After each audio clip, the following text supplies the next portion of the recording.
Matokeo ya DSPEE 2026 examination result tayari yameweza kutoka na kuna college kadhaa hapa ambazo zimeweza kufanya matokeo haya.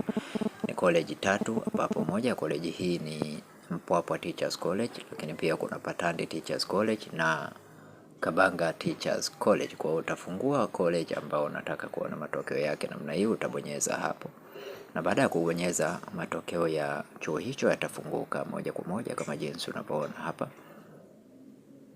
Okay, kama jinsi unavyoona matokeo yameweza kufunguka hapo. Okay, watu wameweza kufanya vizuri sana. Kuna ambaye amepata 4.4 distinction. Distinction naona kwenye chuo hichi kuna distinction moja, kuna distinction ya pili pia iko hapo.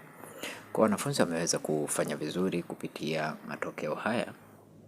Kwa wewe ambaye ni mara yako ya kwanza kuingia katika channel ya Feaboy, tafadhali bonyeza neno subscribe, like video hii na share video hii kwa wengine wengi zaidi. Lakini pia kuweza kupata matokeo haya, join katika grupu letu la WhatsApp. Link ya kujoin nimekuwekea katika description ya video hii. Asante na karibu, tukutane tena katika video inayofuata.